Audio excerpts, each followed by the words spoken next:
mix, you mash, you chew, you up for brunch, and finish you off for dinner or lunch. Munch, munch, dinner or lunch, munch, munch, dinner or lunch. A todos, bienvenidos a Filosofía Clase B, yo soy Oscar. Me dicen por qué en vez de subir varios videos los lunes, no subo varias partes, no subo un video de 15 minutos todos los días. Bueno, vamos a probar. Vamos a hacerlo un par de semanas. Si hay comentarios negativos, volvemos al viejo formato. A mí me da el mismo trabajo. Me dicen que el sonido está demasiado bajo. Sí, voy a tratar de solucionarlo. Esto no es cuestión de mover una perillita, no es tan simple, pero voy a tratar de solucionarlo eso, porque sí está bajo el sonido. Me dicen que el yuyo patrio es la flor del ceibo. Sí, gracias, le digo toda de la delantera, la bandera, la escarapela, el escudo nacional, el himno y la flor del ceibo. Son los 5 símbolos patrios oficiales.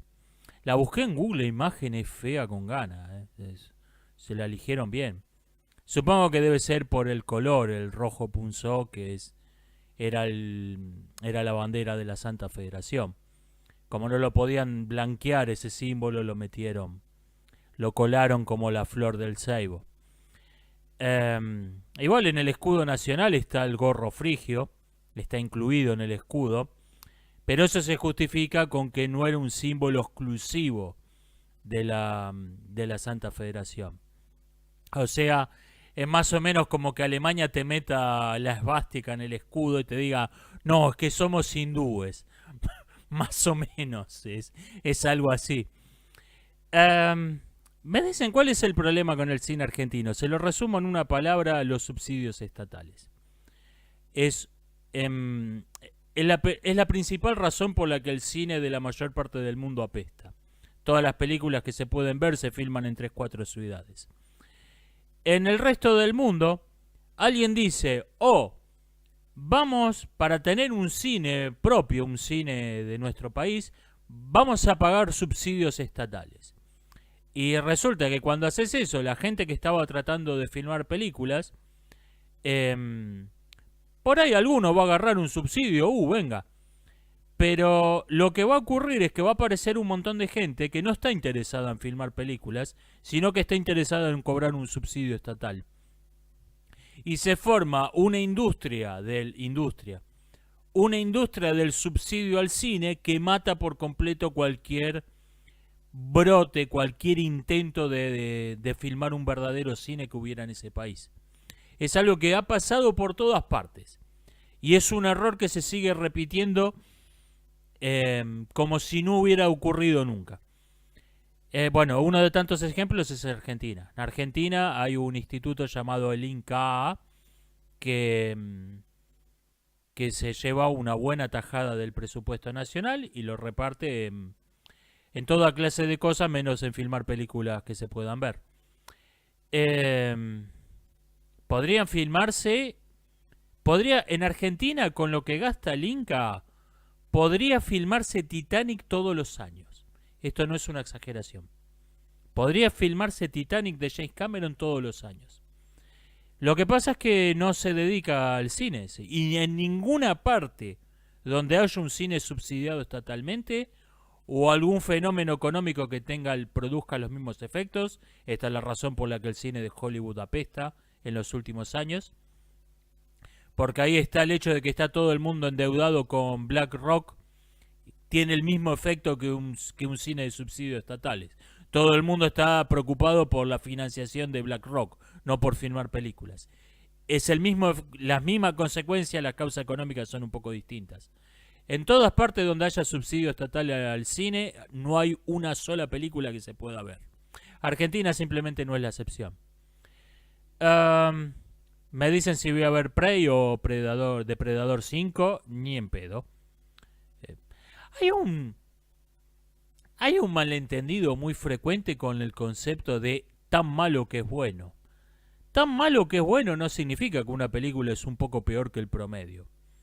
Para que algo sea divertido, para que algo sea cómicamente malo, películas como Plan 9 del espacio exterior necesitan un contraste.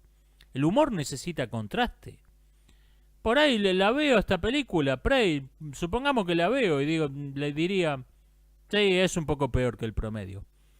Pero no me causaría gracia, porque ¿qué tanto peor puede ser que lo que se filma, se estrena todas las semanas? No tiene gracia. Mucha gente sigue viendo estas películas espantosas diciendo que son tan malas que son buenas. Si les divierte, adelante, pero yo no le encuentro el menor sentido.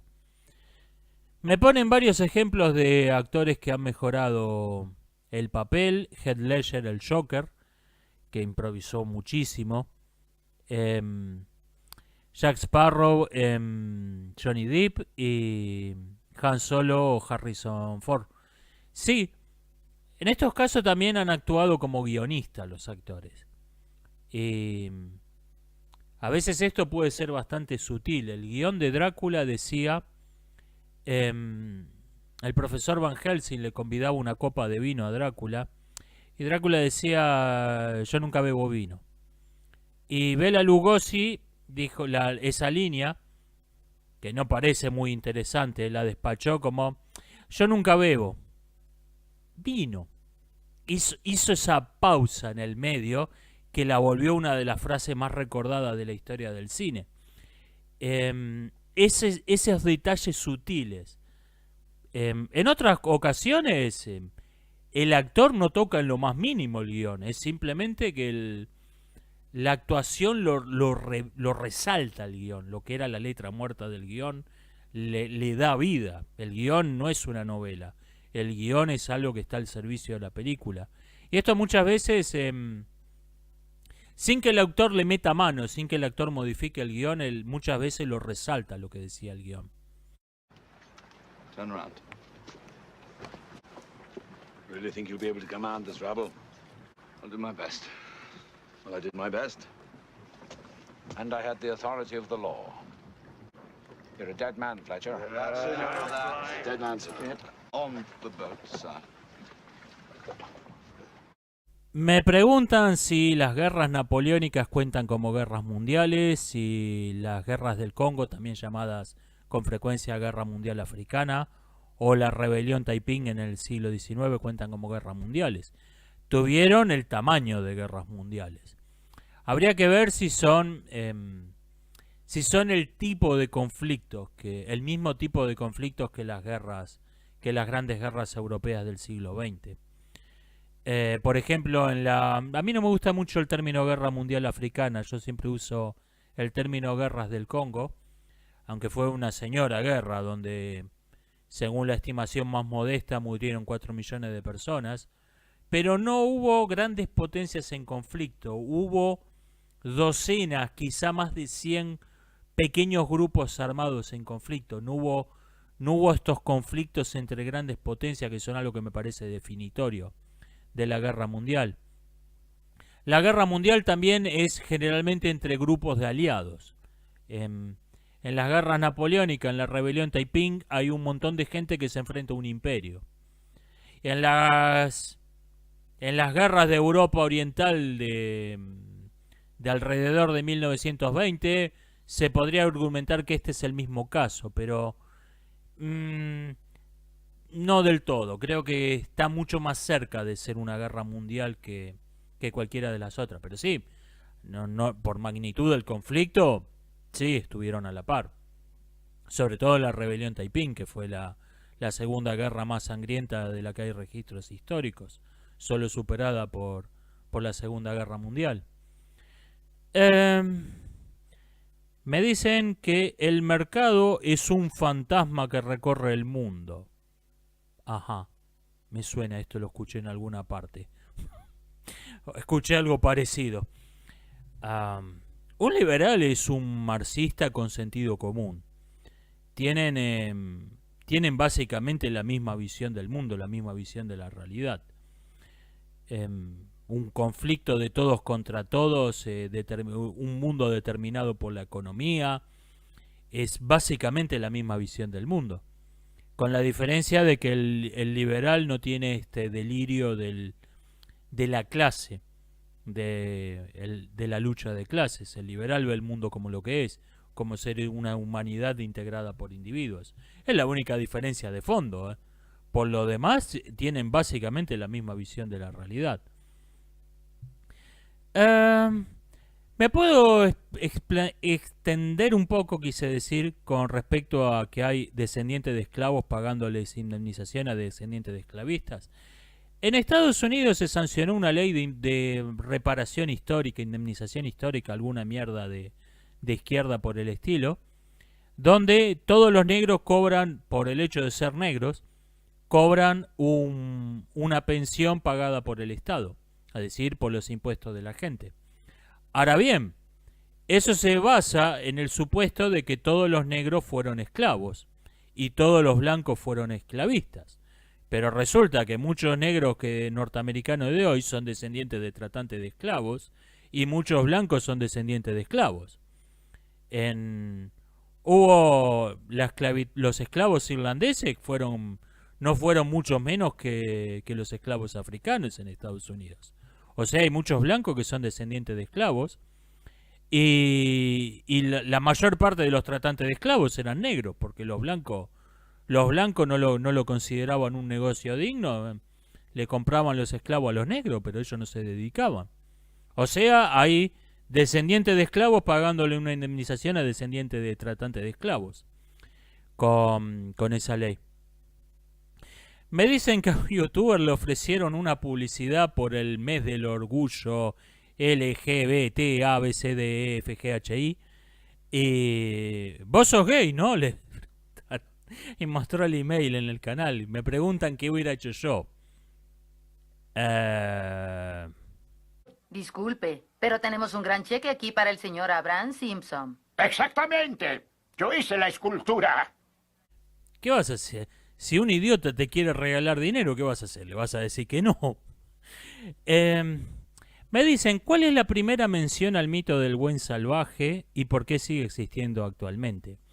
Es difícil establecer cuál es la primera mención, porque en realidad el mito del buen salvaje es una versión laica del mito cristiano del paraíso perdido. Y ya lo encontramos en el germen del mito del buen salvaje, lo encontramos en la bitácora de Colón, donde describe a los habitantes de, creo que hoy es la República Dominicana, si no me falla la memoria, lo describe como ingenuos, inocentes y que andan desnudos como nuestros primeros padres en el paraíso. Y después dice de los nativos de otra parte que tienen una mayor industria, son más industriosos, visten ropas y no regalan las cosas así porque sí, sino que son comerciantes más astutos, más agresivos, obtienen más cosas a cambio de los españoles, a cambio de lo que le daban. Lo cual, aunque Colón en este caso no lo menciona explícitamente, claramente está pensando en el mito de la raza de Caín y la raza de Abel. O sea, los que habían dejado atrás eran la raza de Abel, y estos tipos que tenían industria, vayan a saber a qué le llamaba Colón así, por lo menos tenían telares, hacían ropas, y eran comerciantes, eran la raza de Caín. O sea, como que es una versión laica de mitos cristianos, por eso es difícil de establecer de dónde sale. Donde aparece claramente es con Rousseau en el siglo XVIII. Pero, ¿y por qué sigue existiendo? Porque es un mito, porque no es una hipótesis antropológica, el mito del buen salvaje, no es racional, por eso sigue existiendo. Voy a ir cortando por acá y bueno, seguimos mañana. Hasta la próxima.